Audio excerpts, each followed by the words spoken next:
as we consider how we think, which is what we're going to present on at this time, I often think that it's so nice that a lot of these health and healing crusade type presentations actually are including more and more, not just physically what we put into our body and how we take care of our bodies, but also the implications of how we think and how the brain works to affect our bodies. So we're going to jump right in with that, and we're going to talk about how our thinking affects us. And I love this verse that we're going to start out with, because the verse in Proverbs 23 says, "As a man thinketh, so is he." So as we look at this verse, "as a man thinketh," we recognize that when it talks about "so is he" or "so is she," this is talking about not just our bodies, but our brains too. And so we're going to look at how our thinking affects our brain and body. And before we get going, we're going to look at,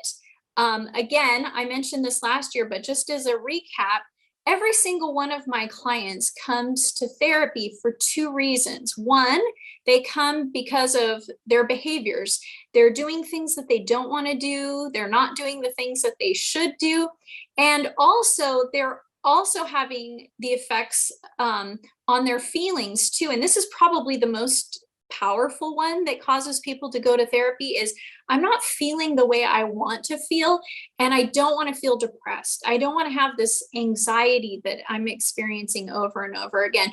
But what they don't often realize is that our behaviors and our feelings aren't just something that comes to us like without any help, but in fact, what is happening is it's our thoughts that are affecting our behaviors and our feelings. And this is so important because oftentimes people think, like I mentioned, that their behaviors and feelings are something that just sort of ingrained in them, not realizing it, that it's actually their thoughts that are the captain of the ship. And however your thoughts are, that's going to have effect on the crew. And the crew is our behaviors and our emotions. And so we really want to understand the power of our thoughts on our behaviors and our feelings or our emotions. So I really like this verse, Philippians 4, verse 8, because it ties this all together. And it says, "Finally, brothers and sisters, whatever is true, whatever is noble, whatever is right, whatever is pure, whatever is lovely, whatever is admirable, if there be anything that's excellent or praiseworthy, think about these things." So the Bible is telling us, God's word is telling us that there's something powerful about our thoughts. And so God's asking us to consider our thoughts, the things that are true, noble, right, and so on. And then to think about those things, which assumes that there are other things that we could be thinking about, but God wants us to think about these things when we have the option to think otherwise. And so how does this happen? I like this quote in Ministry of Healing. It says, "It is the duty of every person for his own sake and for the sake of humanity to inform himself or herself in regard to the laws of life and conscientiously to obey them." And that's one of the things that the Health and Healing Crusade is doing, is encouraging us to consider the laws of life and health and obey them. All need to become acquainted with that most wonderful of all organisms, the human body. This is a wonderful organism that we should learn about. They should understand the functions of the various organs and the dependence of one upon another for the healthy action of all.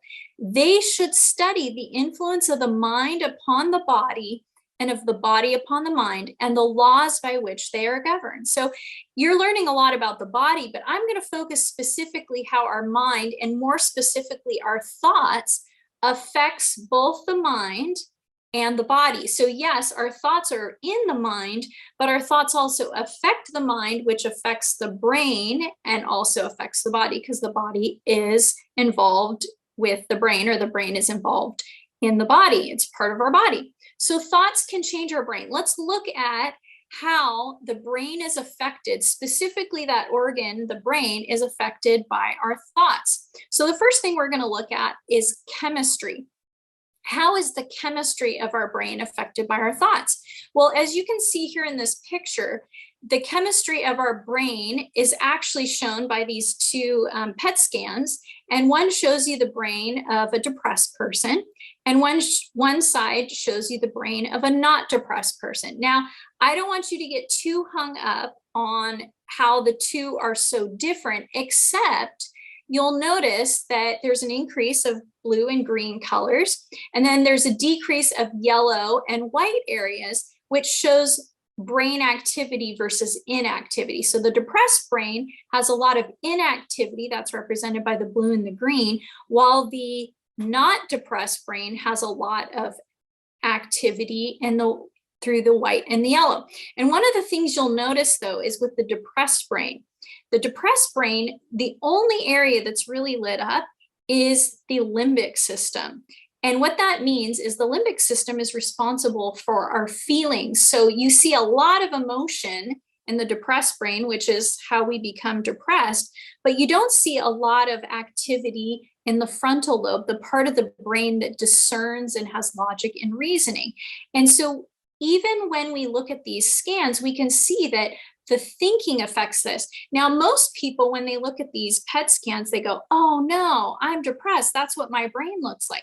But do you know what these PET scans don't tell you? They don't tell you how they got to this place. And that's even more important than just the picture, because the picture only represents what the brain looks like at this point. It doesn't tell you how the brain got to this point. And I think that's more important than just the snapshot, is the progression of thoughts that may have led to this depressed state versus the progression of thoughts that led to the not depressed person. So don't fear if you have a depressed brain. That doesn't mean that your brain has to stay that way. It's just the chemistry of your thinking often leads you to that blue looking brain, versus an increase of positive or healthy thoughts will lead to the not depressed brain. So I don't want you to get hung up on the picture in that moment of that snapshot.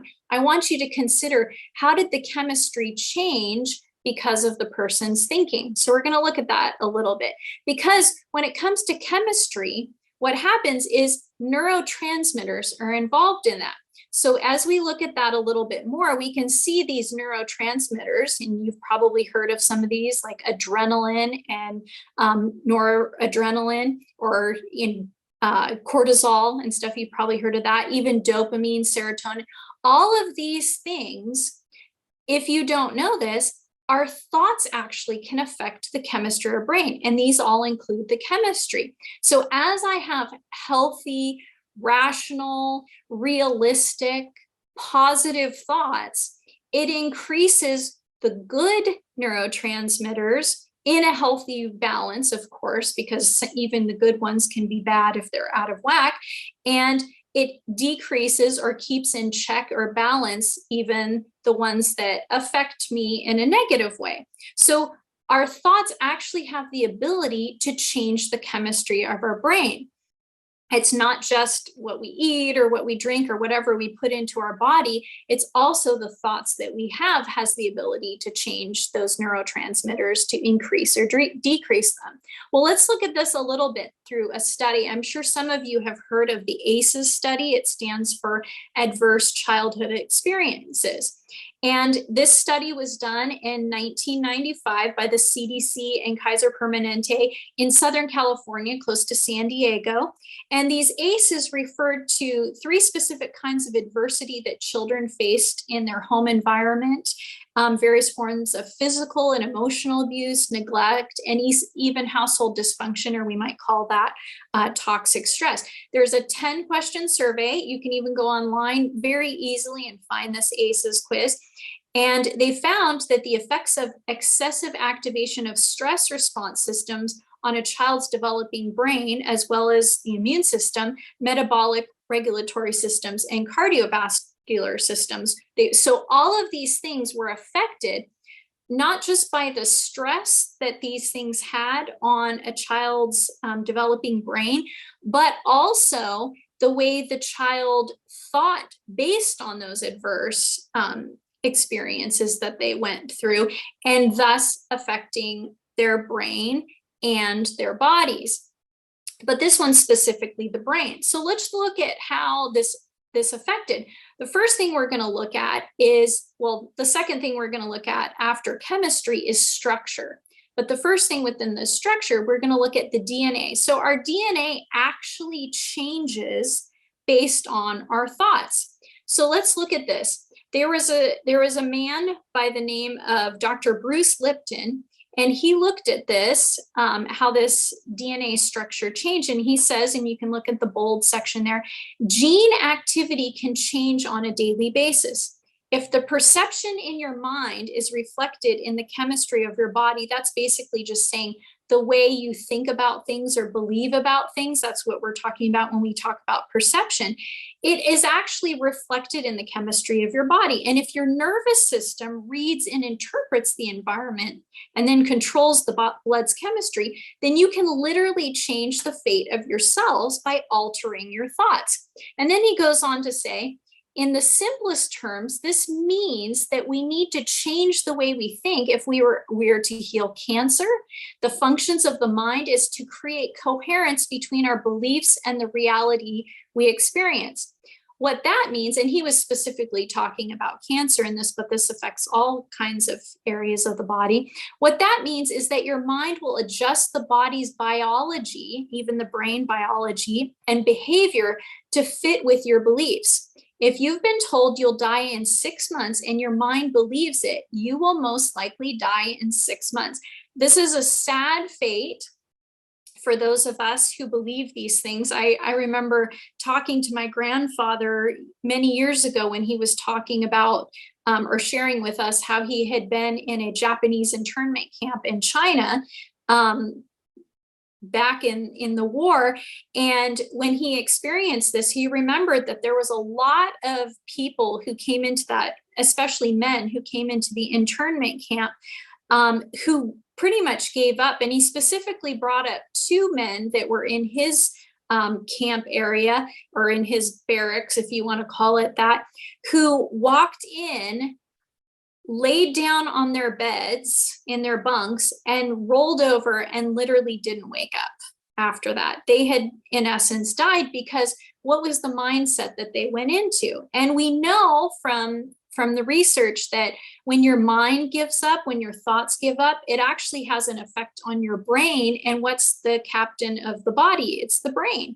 And so this is absolutely true, even from experiences that I've encountered, learning from my grandfather. So what Dr. Lipton is saying is that's called the nocebo effect, the result of a negative thought, which is the opposite of the placebo effect, where healing is mediated by a positive thought. So we can have thoughts which affect the way our brain works, which then has an effect on the rest of the body, and that's through the DNA. And then he says, that dynamic points to a 3-party system. There's the part of you that swears it doesn't want to die. That's the conscious mind, trumped by the part that believes you will, the doctor's prognosis, mediated by the subconscious mind, which then throws into gear the chemical reaction mediated by the brain's chemistry. So this is how our brain's chemistry changes to make sure the body conforms to the dominant belief. So we're literally changing the way our brain works. Neuroscience has recognized that the subconscious controls 95% of our lives. So if you want to break this down, think about an iceberg in the ocean. What part of the iceberg is typically seen? The smaller part at the top, and that would be considered the conscious mind. But the larger part of the iceberg is the part underneath the water, the part that you don't see, that can be even dangerous to ships like the Titanic coming by, because it's so large. And that's what represents the subconscious mind having the bigger effect on our bodies and our brains as well. So Dr. Lipton said that it comes down to how the subconscious mind, which contains our deepest beliefs, has been programmed. So we look at this when I'm working with people. I notice some people will say, well, this is what I believe. And I know consciously that smaller part, that's what they want to believe, the part that's aware to them. But unconsciously, the part that is deeper and more intrinsic to us, that is the part of the brain that is actually competing with it. So this is how he says, or this is what he says about that. It's a complex situation. People have been programmed to believe that they're victims and that they have no control. We're programmed from the start with our mother and father's beliefs. So for instance, when we got sick, and this is the part where the conscious and the unconscious are working opposite of each other, we were told by our parents that we had to go to the doctor because the doctor is the authority concerning our health. We all got the message throughout childhood that doctors were the authority on health and that we were victims of bodily forces beyond our ability to control. The joke, I wouldn't say this is a joke really, however, is that people often get better while on the way to the doctor. That's when the innate ability for self-healing kicks in, another example of the placebo effect. So what this means is that the unconscious part of us that's reassured by going to the doctor is actually starting the healing process, because that's the part that actually is the stronger part of our thinking versus the conscious part that believes that, the doctor is the authority on the health. We actually start to heal ourselves even. And I've had clients tell me this many times where they've been waiting to get an appointment with me and they've not been doing well. And they finally get an appointment and they tell me that maybe the day before they come in for that first appointment, how they started feeling better. And I laugh to myself because they think like, oh, wow, this is some miraculous thing. How did that happen when I've been waiting so long to get help? And I know it's because the deeper part of them actually believes they're already being helped just by having that appointment. And so they start to feel better. And that changes even the chemistry of the brain and the structure too. But let's look at function as well. So function, this has to do with mental symptoms. So just because the thoughts affect our chemistry and structure, there's also this other factor that affects our function as well. And these are the mental symptoms that we experience. So these are some of the mental symptoms that are affected by the functioning of our brain. Many of us are going to experience anxiety, depression, and even dementia. I know dementia could be a whole other category, including poor memory over on the right column, but many people will often experience dementia as a symptom of their depression. So when their depression goes away, so does the dementia. So if you're older and you're worried that you might have dementia, it can actually be a function of the depression that you are experiencing memory loss and things like that. So if you're not older and you have somebody in your life who you think might have dementia, check them for depression too, because the depression can actually affect their functioning and their ability to remember. Anger is also another mental symptom that we have when we have negative thinking. Hallucinations, that kind of sounds like an obvious one, but the Bible talks about that when it talks about delusions too. So hallucinations can be a more extensive form of delusion. Delusion just means a break from reality, and a hallucination can be a break from reality. But that's when you start to see things that aren't there and hear things that aren't there. Those are hallucinations. But a delusion is a maybe softer version of a hallucination, in that we just perceive things differently than they really are, even if we don't see something extra or hear something extra. Impulsivity can be a mental symptom of poor thinking. Neuroplasticity.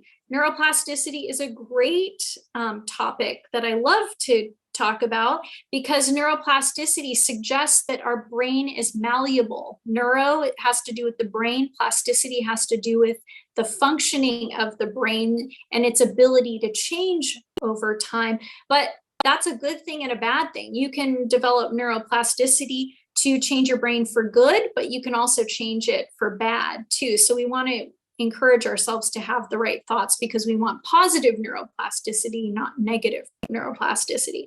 Lack of creativity and problem solving can be a mental symptom. Poor memory, like I mentioned before, poor perception of things, that can go along with hallucinations and delusions as well, and poor attention too. So that could be even ADHD and that sort of thing.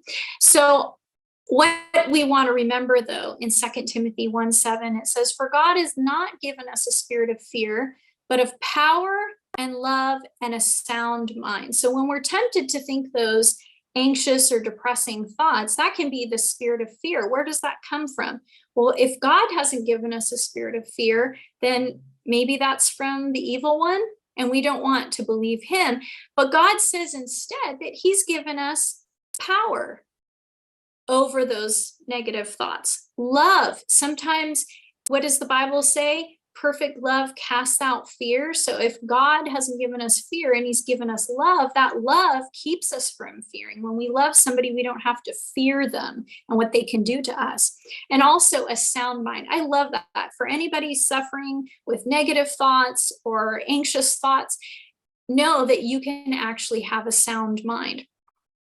So in 2 Corinthians 3:18, it says, but we all, with unveiled face, beholding as in a mirror the glory of the Lord, we are being transformed into the same image from glory to glory, just as by the Spirit of the Lord. So if you want to know how to change your thoughts, you can go back to last year's talk that I gave on how to think, and that will help you too. But let's look also at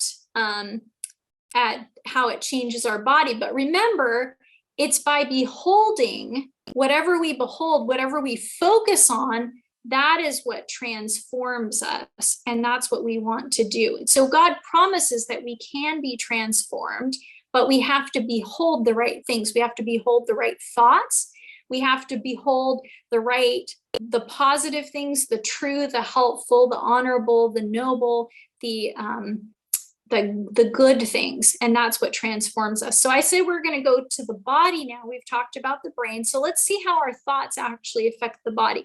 And I do want to suggest, because you've probably already noticed, that these things all overlap. It's not that the structure and the chemistry and the function are totally separated from each other, because just like the rest of the body, one thing affects another. So we're not talking about, oh, the brain is so separate from the body. The brain is a part of the body, but we were specifically looking at the brain. Now we're going to look at the rest of the body and how our thoughts change even our body. So the body, let's look at the chemistry. We talked about this a little bit already, but positive, healthy thoughts. And when I say positive, I don't mean Pollyanna, like I only have to look at good things let's say magical things. That's not what we're talking about when we talk about positive, but we're talking about forward thinking things that help us go forward versus keep us stuck.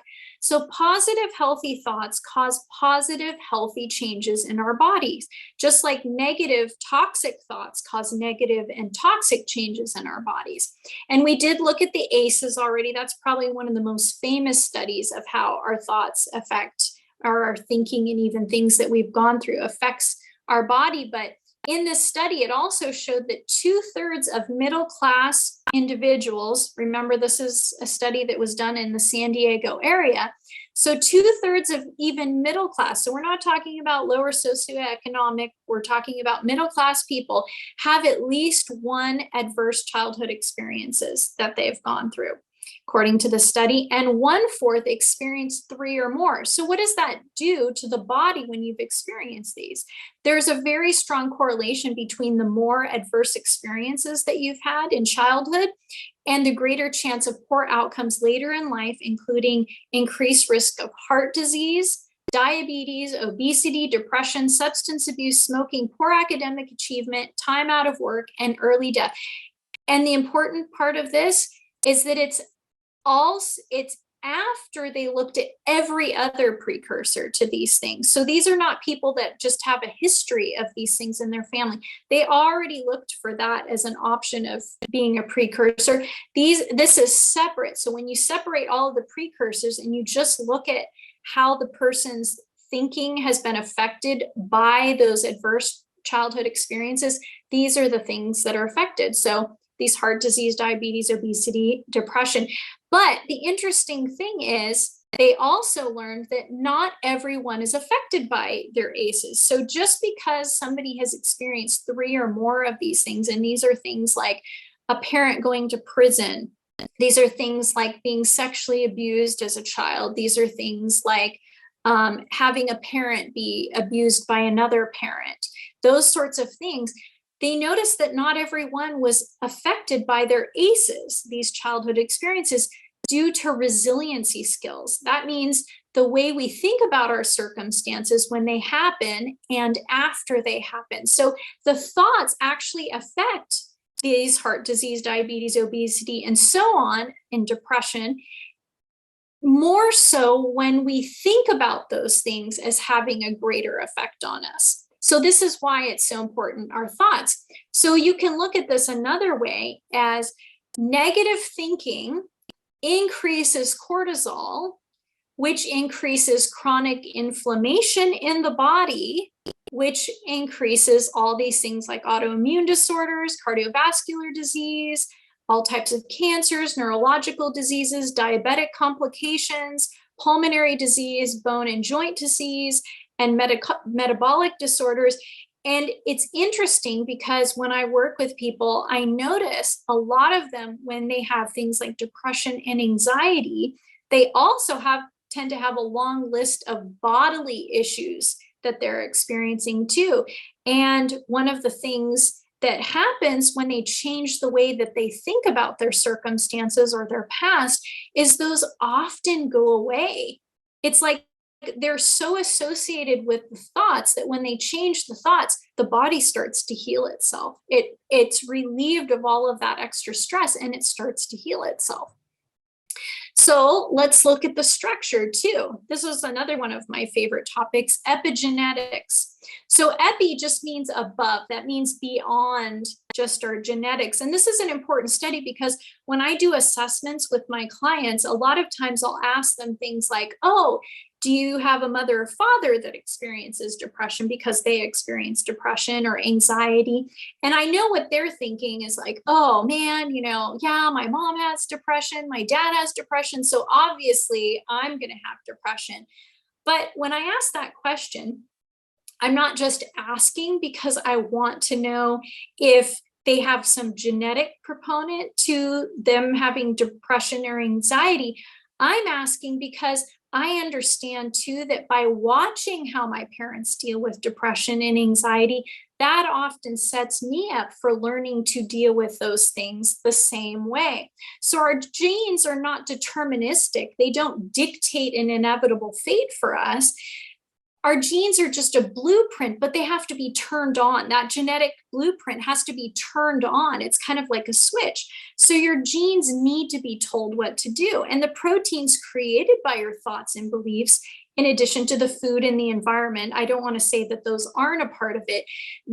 Your thoughts and beliefs actually tell your genes to turn on or off, to express or not express, and to be active or inactive. So a lot of us actually have the genetics for all kinds of things like depression, anxiety. So when we think that we have to be a certain way just because those things are in our genes, no, that's not true. We actually get to decide very, very much so how those genes are affected. And that's why we call it epigenetics, because there's something above the genetics that has a powerful play in that. So yes, we do want to focus on the food that we eat and the environment that we're in, but that environment has an effect on our thoughts, and those thoughts are the greater determinant of how those genes express themselves or how active they are. And so what it means is your mind is what matters the most. How you perceive these things, how you interpret these things in your life is the bigger factor. So again, we go back to, how do my thoughts affect my behavior and my feelings? Well, that's going to be the determinant factor in all of this. That's why we call the thoughts the captain of the ship. If you have a good captain, then it affects the crew. If you have a bad captain, it's also going to affect the crew in a negative way.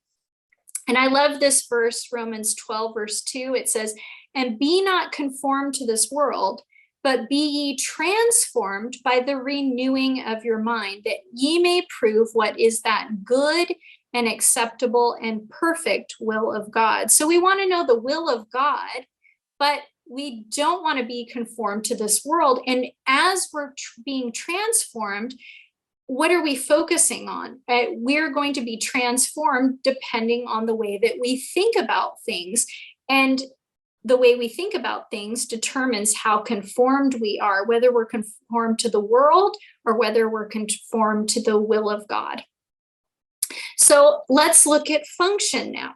So function, we're going to look at somatoform disorders. This is something that a lot of people are experiencing nowadays. I'm seeing more and more people being affected by this. So how does this play out in the function of the body, our thoughts? So one of the things that is something that we experience in mental health is something called somatoform disorders. And these are psychiatric disorders that cause unexplained physical symptoms. So these are the people that are going to the doctor and the doctor can't explain. They're doing all kinds of tests, but they can't understand why this is happening. And these are some of the things that people with somatoform disorders experience. They can't, there's some physical symptoms that can't be explained by a general medical condition or other mental disorder or the effects of a substance. So they've been tested across all of these. Two, they're not the result of an unconscious internal gain. That means they're not trying to take on the role of being sick just to be sick, or the purposeful feigning of physical symptoms for an external gain. And three, it causes significant impairment in social, occupational, and other functioning. So let's look at what some of these disorders are. There's a nice list of them. So within the somatoform disorder category, there's multiple different disorders. So the first one is somatization disorder, and that's a smaller category within this disorder. And this is unexplained physical symptoms before the age of 30 years old, lasting several years and including at least 2 gastrointestinal complaints. So that can be like trouble digesting and things like that. 4 pain symptoms. So that this could be like lupus or fibromyalgia or something like that. And 1 pseudoneurological problem and 1 sexual symptom. So that's what makes up somatoform or somatization disorder. Then there's undifferentiated somatoform disorder. That just means a less specific version. It doesn't have all of those specific categories. Then we have conversion disorder, physical and sensory problems such as paralysis, numbness, blindness, deafness, or seizures with no underlying neurologic pathology. And so these are the people that have these symptoms, but the doctors can't explain. There's nothing wrong with the brain affecting it. There's no reason why this person should be blind or deaf. They don't have the typical not symptoms, but they don't have the typical signs in the body or the brain that would suggest that this person should have these symptoms. Pain disorder, these are psychological factors are believed to play the primary role in the perception of pain. So this just means that maybe something traumatic happened. Sorry, I have a gnat here. This just means that something traumatic happened and that trauma is believed to play the primary role in the perception of pain. So the pain is an outplaying of that trauma that they have, and maybe they're not understanding of how to process that, and so it comes out in pain. And then we also have hypochondriasis, and this is when we misinterpret physical symptoms and fixate on the fear of having a life-threatening medical condition. So some of you have heard the term hypochondriac, where you think everything means something horrible, that you're going to die. And then the last one is body dysmorphic disorder. And this one is one that's growing. You've probably heard of this. This is a debilitating preoccupation with a physical defect, real or imagined. So it can be a preoccupation with the shape of my nose or the size of my nose. And maybe there could be a defect to it, but I'm so preoccupied with it. Or this can be another part of my body where nothing is actually wrong with it, but I can't seem to understand with this. And this is where a lot of times transgender people fall into this category, because they have a preoccupation with their body the way that it is, and they think that their body is wrong the way that it is, and it should be the opposite gender. But this can go into so much more than that. It can go into all types of bodily symptoms. It can be weight issues. Not that the person has a weight issue, but they become so preoccupied and hyper focused on that area of the body that it causes all kinds of problems for them, and hyper focusing on it. This quote by Ellen White is very powerful when you think of it in terms of things that we're dealing with nowadays, because this woman wrote this in the 1800s, and yet we're seeing this happening even today. It says, when invalids have nothing to occupy their time and attention, and this doesn't mean that they don't have anything, but they tend to focus on these things to not being able to do other things. She says their thoughts become centered upon themselves and they grow morbid and irritable. Many times they dwell upon their bad feelings until they think themselves much worse than they really are and wholly unable to do anything. And this describes quite well somatoform disorders. When we focus on these things, when we haven't worked through certain traumas and that sort of thing, what do? We tend to hyper focus, and it causes problems in the body, the way we function, even when there's no reason for the body not to be able to function. And there are stories of people who think that they should be blind, they think that their legs should be amputated when there's nothing actually wrong, but because they focus so much on those things, it actually affects the functioning even of their body. They're not able to control that body part or that motion, or they can't get it to move even if they would want it to. And I like this because she really focuses on the thoughts, and you see the wisdom of this statement so long ago, because she's again helping us understand the power of our thoughts and focusing on this. So I want to share a little bit about how this can play out in somebody's life, and I call this the 5 Ps. So the 5 Ps have to do with how a thought focused on long enough can affect our lives. So the first P is what we call the past. And the past is not the whole of our past. If I were to tell you my entire past, it would take as many years as I am alive for me to replay my whole past. So if you were to ask me, Amanda, tell me about your past, I would tell you the parts of my past that I tend to focus on.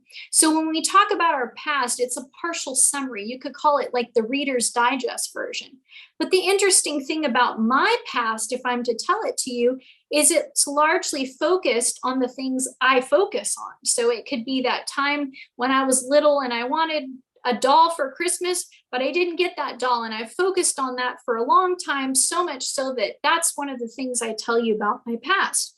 But as we focus on these things, what happens? It turns into the second P. And the second P is how I predict based on my past. So if I make a prediction, that prediction is likely going to be based on that past. So for instance, I may make the prediction that when I want something, I don't get it, based on the past that I didn't get that doll that I wanted.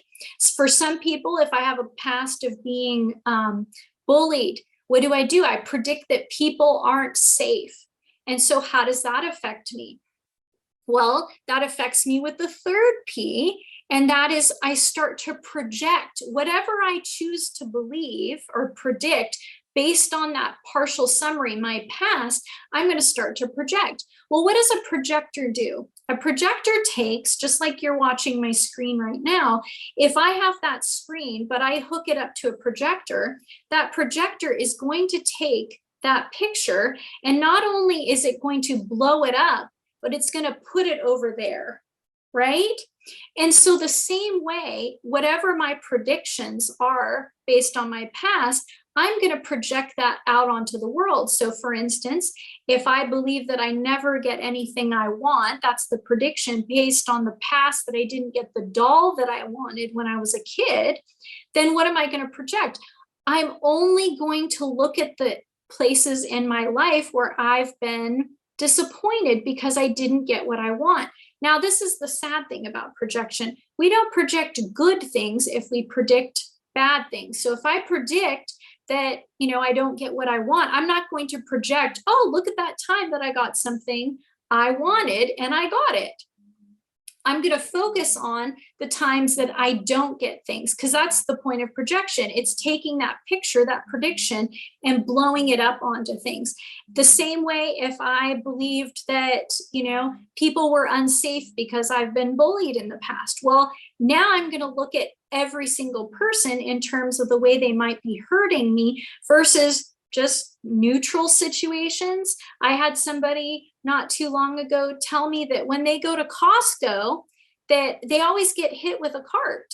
And I thought, well, that's interesting. That must be pretty bad if you always get hit with a cart. But then I thought to myself, maybe I've been hit with a cart too, but because I don't have the prediction that people are out to hurt me, I'm not going to be projecting that every time I go there. So even if somebody does tap me with their cart, because Costco can be crowded depending on the day you go, I'm not going to be focusing on that because I haven't predicted that based on some perception of my past. But here's the problem too. It doesn't just get into a projection in terms of focusing on the bad things, but what about those neutral things that aren't even a big deal? I can just as easily find something wrong with those rather than go, oh, well, that's a normal thing that people experience on a day-to-day basis. And we do this a lot. But the next thing, if we don't get enough things that we can project, find negative in other people, do you know what's even worse than that is we actually start to provoke it. So say, for instance, I meet a new person, and based on my past of not getting the things that I want or being bullied or something like that, I predict that this person is going to hurt me too. Not only am I going to look for the worst in that person, that's called projection, but I might even provoke it. Because if in my mind I believe it's going to happen, it's not a matter of if, it's a matter of when. So I might even provoke it by, taunting that person a little bit, like, oh, are you going to give me that? Or are you going to withhold it? Well, what winds up happening if I talk to somebody that way? Well, that's going to trigger them maybe to be defensive and go, what are you talking about? I wasn't going to withhold this from you. Why would you think the worst of me? Well, now what did I just do? I provoked the situation because I already was imagining that that person was going to hurt me. And so I even provoked the outcome that I expected, because most people don't know that when you say those things, that maybe it comes from a past that you've predicted. They're just looking at, well, why would you think the worst of me? So often we provoke these things, not understanding that our thoughts are actually generating these behavioral outcomes and emotions that we have that actually trigger other people to respond to us in the way that we've imagined they would. And the worst part of this, remember, there's 5 Ps, is this actually becomes a pattern in our lives. And one of the saddest things I hear is when people say this phrase, why does this always happen to me? Because one of the reason it's so sad is because I realize this person isn't saying this because they've just, lost the, happiness lottery and everybody else gets to be happy except for them. I realize it's because so often when we have a certain past, we talk about the adverse childhood experiences, it's easy to predict something negative based on that, which then we are projecting by looking at the whole world through that lens and even provoking it when we don't get it. And I understand why we do this, because we want to protect ourselves. We don't want to be caught unaware or be vulnerable. But we don't realize that vulnerability doesn't have to be a bad thing. And so as we're projecting and provoking based on those predictions, we actually are creating patterns in our lives that are frustrating, but we don't connect the dots that, oh, maybe I'm having an effect on these patterns in my life. Maybe the way I look at life, some people call it rose-colored glasses. We can call them blue-colored glasses if we're depressed or have anxiety, that we're actually creating this pattern in our own lives. And when we wake up to this, when we see how the 5 Ps or how our thoughts affect our lives, we can actually step out of these unhealthy patterns and actually have successful, happy lives. So let's look at some ways that we can reinforce good thoughts. Now, my practice that I work with, Beautiful Minds Medical, we have an acronym that we use, and it's called Choose Life. And these are some of the things that we can do to encourage positive, healthy thinking. One of the ways that we can do that is through connection. The most important connection that we can have is a connection with God and with His Word and through prayer. So when we behold God's word, those true and helpful things in God's word, it actually changes. By beholding, we become changed. But we can also have connection with healthy people, and we want to look for healthy people in our lives. We should all have at least one healthy person in our lives. But even if we didn't, we always have the option of having God as our true and best friend. The second thing, hydration. Our brains need proper hydration. If we don't get the right hydration, we can definitely have negative thinking as well. Optimism, another way of saying that, is looking for the ways that we can be grateful. If you have a problem with being grateful, here's a little thing that you can do that I find works really well, is recognize something that you would be sad if you missed or if you didn't have it. And as soon as you can think of that, some of my clients have said things like running water. I would be sad if I didn't have that, or I would miss it if I didn't have it. Well, then therefore I can say, well, I'm grateful for that then. So even if you don't feel grateful, you can still practice gratitude because you know you would miss it if you didn't have it. But even focusing on God's word and His promises can help us be more optimistic as well. Oxygen. Breathing good, clean air. Now I've been in my office all day and now I'm doing this presentation, but I'm going to go outside and get some good oxygen afterwards. It's good for my lungs, but it's also equally good for my brain, and our brains need good oxygen. So get out in the good, healthy air, go hiking, be near water and good trees and everything like that. Another thing is self-control. Practice saying no to the things that aren't healthy for you and practice saying yes to the things that are healthy for you. Exercise. Now, exercise is one of those things that is a wonderful cure for depression and anxiety, but we have to remember that you can exercise a lot and still have negative thoughts, and it won't necessarily help you. But exercise on its own can also be quite good if you also have those good thoughts. Then we're looking at the light. We need light. Light is good. It increases vitamin D. It increases serotonin. It helps us sleep at night. It helps with melatonin production. So we want to get good sunlight. Also, internal clock. When we talk about internal clock, that's talking about our circadian rhythm. So we need to have good sleep and wakefulness cycles in our life as well. So we want to sleep about 8 hours a night. And we also want to sleep early because your best hours are before midnight. Food, that's a no-brainer. You're going to learn more about that. Food should also be considered fuel. Just like you'd put the best fuel in your car, we want to put the best fuel in our bodies. You can't replace a body like you can replace a car, and you can't replace your brain like you can replace a car. So we want to put the best thing in our bodies. And then our environment, just considering the people around us, the toxins, those sorts of things, we want to avoid as much of that as possible. So these are all good ways to reinforce our thoughts. And I want to leave you with this thought. It's from one of our favorite hymns, Turn Your Eyes Upon Jesus, look full in His wonderful face.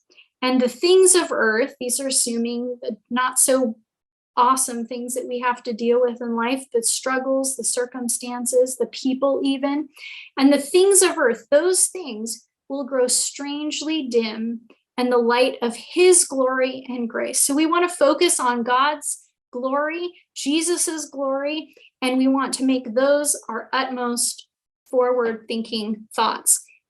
And then if you want to learn some more about some of the things that I've talked about today, you can go to our Brain People podcast. I share that podcast with 3 other brain experts, and you're welcome to find us on Spotify. You can go on YouTube as well, and all the other places you can find podcasts. And I just pray that you will have the kind of thinking that not only helps you feel good, but helps you with your brain and helps you with your body, because those are the 2 things that people suffer from if they don't have those good thoughts. And one of the saddest things I hear is when people say, I just don't feel like myself. But one of the best ways to feel like yourself, to feel like the way God intended you to feel, is to focus on how your brain and how your body are affected by those thoughts. And so we want to have good thoughts. And I want to leave you with that thought. Thank you.